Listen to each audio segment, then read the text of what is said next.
Hello everyone, welcome to a new English lesson. I am Tatiana Olaru, and in today's lesson we continue speaking about the English classroom. You know, learning doesn't end in the classroom. Here is what we will do at the lesson. We will improve pronunciation by reading a rhyme and a tongue twister. We will learn new conversational formulas when speaking about school. We will learn new words related to English language and classroom, and we will identify the vocabulary in a piece of reading and practice in an exercise. By the way, have you tried any of the tips that I came up with at the previous lesson about learning English? If not yet, today is the right time to do that. So I challenge you to improve your speaking by listening and reading a new tongue twister and a new rhyme. So you can record your voice while reading this tongue twister, and you can continue recording until you feel happy with the result. So here is one motivational rhyme and tongue twister. Let us begin with the first one. I once heard an old man say, shaping vases out of clay into subtle forms sublime, listen, son, good things take time. Good, better, best, never let it rest, till your good is better and your better best. So now let's improve our vocabulary with new conversational formulas. I'm looking for. Excuse me, I'm looking for the new English teacher. It's really important that I find. It's really important that I find the latest edition of this book. I'm trying to find my favorite writer. Where is it on the shelf? How do I find? How do I find the headmaster's office? Can I find the library in that direction? Pardon me, but do you know where the teacher's room is? I'm trying to get to the canteen. How do I get to the English classroom? In an English classroom, there are many useful things to see and to use, like, for example, books, posters, portraits of different writers, or even presidents. So let's see what other things we might find in an English classroom. And let's begin with devices, different devices.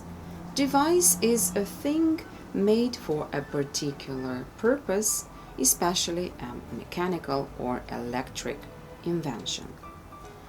Equipments. An equipment is a thing that is needed for a particular purpose or activity. When we speak and write English well, we have a good command of this language. So a command of something is a strong ability, a mastery. Skill is also an ability. Requirement is a necessity, something that we need. An English teacher uses in his teaching techniques. Techniques are particular ways of doing something, especially in which you have to learn special skills. The teacher also uses visual aids. Visual aids are, for example, films, blackboards, slides that display in visual form material to be understood and remembered.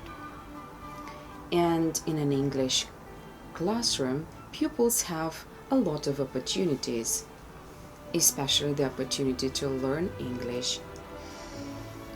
Okay, so pupils also succeed in learning English. They also progress in learning English. It means to advance, to improve. They have the opportunity to brush up, to review knowledge, to revise. But unfortunately, there are situations when pupils ignore learning and improving. So ignoring means paying no attention to something or somebody. Now it's time to practice this vocabulary. You will have to insert the missing words like pronounce, progress, to brush up, succeed, and command of in these sentences. Let's see the first. Victoria's friend needs to improve her English before her visit to Great Britain. So, which word would go here? To improve, to make progress, or to advance? Of course, is to brush up. The teacher is proud of our strong knowledge of English. So, knowledge is command of, the ability, the mastery of the language. He managed to do a lot of work on his English presentation. He managed or he succeeded to do a lot of work. The study of English advanced a lot with the internet. So advanced is, in another way, we could say progressed. Our English teacher makes us practice saying words in class. So saying words can be easily replaced by pronouncing. Very good. So now I invite you to read together with me a dialogue about a young boy, Steve, who will share his impressions about an English classroom. So Steve is a pupil from England and he is visiting a school in Chișinău. He meets Marin, a 7th form student, and they have a conversation. Steve, it's great to meet you. I've always wanted to talk to a native English speaker who is my age. It's great to chat with you. You know, even though Moldova isn't an English-speaking country, your English is really good. Thanks. It's great to hear that. I'm curious how you learned to speak English so well. Can you show me around? I'd like to know what helps you learn English. Well, we can't ignore the fact that many of our schools have special classrooms just for learning English. You might have noticed that we are in an English classroom now. Sure, I see all the grammar charts, the maps, and the vocabulary words on the wall. I also noticed the portraits of the great English and American writers such as William Shakespeare, Charles Dickens, Mark Twain, to name a few that I see. Over there, isn't that Ernest Hemingway? You're right. I see that you have a number of computers and other technological devices as well. Yes, the teachers like to use modern equipment to make the classes more interesting. There are so many dialogues, short films, vocabulary, and grammar lessons online. These make the teachers' lives easier, and the students really like learning from the internet as well. I know I learn vocabulary much more quickly with the use of visual aids. I have to say how impressed I am by your interest and enthusiasm. It's amazing to see these modern facilities to help you learn. Well, I also want to say that all of this would be nothing without the devotion of our teachers. Our teacher is really the one who inspires our love of the English language. Well, that was the dialogue, and now could you answer the questions, please? So, why is Steve impressed with the Moldovan English classroom?